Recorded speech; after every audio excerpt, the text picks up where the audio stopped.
Қарбыз көпшілік жақсы көретін жазғы жидектердің бірі. Ол түрлі дәрумендерге бай және адам денсаулығына пайдалы. Бірақ кей жағдайда одан бас тартқан жөн. Оның басты артықшылықтары мен кемшіліктеріне тоқталып өтейік. Қарбыздың артықшылығы: қарбыз ас қорытуды жақсартады. Піскен қарбызды дәрігерлер бауыр және бүйрек аурулары бар адамдарға жеуді ұсынады. Жоғары қан қысымы бар және жүрек жеткіліксіздігімен қиналатын адамдарға да қарбыз пайдалы. Себебі қарбыздың құрамында ас қорытуды жақсартуға ықпал ететін микроэлементтер бар.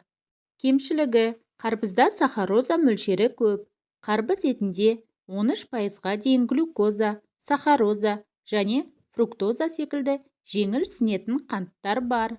Қарбыздың калориясы төмен болғанымен, оның құрамында қант көп. Сондықтан қант диабетімен қиналатын және артық салмақпен күресетін адамдарға одан бас тарту ұсынылады. Қарбыз жеу шынымен де біздің көңіл күйімізге жағымды әсер етеді. Себебі оның етінде бақыт гормоны серотониннің бөлінуіне ықпал ететін заттар бар. Ал оның құрамындағы магний мен түрлі антиоксиданттар күйзеліспен күресуге көмектеседі. Бұл жеміс жерде пісетіндіктен, содан соң стерилді емес дүкендерге тасымалданып, сол жерде сақталатындықтан, оның бетіне ауру тудырғыш микробтардың жиналу қаупі бар. Әсіресе қарбыз жарылып, микробтар оның ішіне кіріп кетсе, ол қауіпті. Бұл кезде ішек таяқшасын және басқа да жұқпаларды жұқтырып алуыңыз мүмкін. Сол үшін де зақымдалмаған тұтас қарбыз алған дұрыс. Оны үйге әкелген соң ағып тұрған судың астында жақсылап жуыңыз, немесе суы бар ыдысқа бірнеше сағатқа салып қойыңыз. Қарбыздың құрамында ликопин бар, сондықтан ол қабынуға қарсы өнімдер қатарына жатады. Бұл зат түрлі қабыну процестерін бұғаттайды және ағзаға қауіп төндіретін бос радикалдарды бейтараптандырады. Сол үшін қарбызды артритпен қиналатын адамдарға жеу ұсынылады. Қарбызды шамадан тыс көп жеу қуықтың созылуын тудыруы мүмкін. Жүйелі түрде кіші дәретке бармау және қарбызды көп жеу қуықтың созылып кетуіне әкелуі мүмкін. Сол үшін жағымсыздық сезінуімен қатар несеп-жыныстық жүйесі проблемасы пайда болуы мүмкін. Қарбызды шамадан тыс жеу іш кебуі мен үлкен дәрет проблемасын тудырады. Қарбызда А дәрумені бар. А дәрумені тері, тырнақ және шаш саулығы мен сұлулығын сақтауға қажет. Шамамен 10 грамм піскен қарбызда осы дәруменнің тәуліктік нормасының 4-тен 1 бөлігі бар. Сондай-ақ қарбызда коллаген мен эластин өңделуін арттыратын аскорбин қышқылы бар. Қарбызда нитраттар болуы мүмкін. Ниеті нашар фермерлер қолданатын нитраттар жасушалық тыныс проблемаларына әкелуі мүмкін. Мысалы, көп нитрат тұтынатын балалар жиі ауырады, нашар ұйықтайды және ашушаң болып келеді. Қарбызда бета-каротин бар және ол көруді қалыпта ұстауға көмектеседі. Қарбыз құрамындағы С дәрумені бета-каротин және лютеин көруге жағымды әсер етеді. Олар көз шырыштысын құрғап кетуден, катаракта мен глаукома дамуынан қорғайды. Қарбыз шырыны мен жұмсағында С, Е, В дәрумендері мен фолий қышқылы көп мөлшерде кальций, калий, магний, натрий, темір мен фосфорға бай.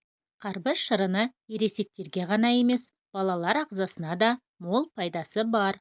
Оның көмегімен балаларда жиі кездесетін диурезді емдеуге болады. Бұл шырынды бауыр, бүйрек, несеп-жыныстық жүйе ауруларында ішу ұсынылады. Сонымен қатар ағзадағы барлық уыт пен боқаттарды шығару үшін, бүйректегі тастың шығуын жеделдету үшін ішу керек. Несеп айдау әсерінің күштілігінен шырын ағзаны холестериннен тазартады. Қарбыз сығындысы зат алмасуды жақсартатын, су, тұз алмасуын реттейтін тамаша сусын. Оны күйзелістік жағдайдың алдын алу үшін, обыр ісігінің таралуын тежеу үшін, стресстерге төтеп беруді күшейту үшін, іскендікті басу үшін және қышқылдық деңгейін реттеу үшін тағайындайды. суық тигенде және ОРВИ кезінде қарбыз шырынын жиі ішу арқылы жоғарғы температураны түсіріп, жұқпаны кетіруге болады. Бұл Әбілхаят сусынды асықпай, жұтымдап ішу керек. Шырынды әрдайым тамақтың алдында тұтыну қажет. Әйтпегенде ол ағзаға сіңуден бұрын ашып кетеді.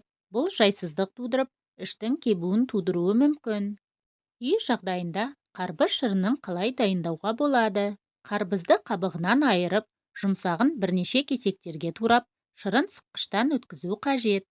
Сонымен қатар, престі де пайдалануға болады. Қарбызды дәкеге орап, қолмен сығуға да болады, бірақ бұл біраз күш жұмсауды талап етеді. Мұндай шырынды тоңазытқышта да сақтауға болмайды, сондықтан тағы біраз уақыт жұмсап, қарбыздың қою шырынын жасаған дұрыс. Қарбыз шырынының да өзге азық түліктер сияқты қолдануға болмайтын жағдайлары болады. Оны панкреатит, сусамыр, ішек түйілуі немесе несеп тоқтамау сынды диагнозы бар адамдарға тұтынуға болмайды. Қарбыз шырыны бүйрегінде тасы бар адамдарға пайдасы да зияны да бар. Бір жағынан ол сол тастарды шығаруға көмектесуі мүмкін, бірақ үгітіліп үлгермеген үлкен тастарды орнынан қозғалтуы да мүмкін. Емшектегі баласы бар аналарға да бұл шырынды абайлап ішу керек, өйткені бұл сәби ішінің біруін тудыруы мүмкін. Ал қарбыз дәні ағзаны шлактан тазалайды. Қарбыз дәні 35% ақуыздан тұрады. Оның бұлшықеттерді нығайтатын әрі холестерин деңгейін төмендететін қасиеті бар. Барлық жемістерді дәнімен бірге жей алмаймыз, алайда олардың кейбірін дәнімен жесеңіз, ағзаны токсиндерден тазартып, шлактарды жояды дейді мамандар. Көбінесе қарбыздың етті жерін жеп, дәндерін тастап жатамыз, алайда енді бұлай істеуге асықпаңыз. Себебі оның құрамы марганец, натрий, темір, мыс, кальций, жез, фосфор секілді пайдалы элементтер мен қышқылдарға бай екен.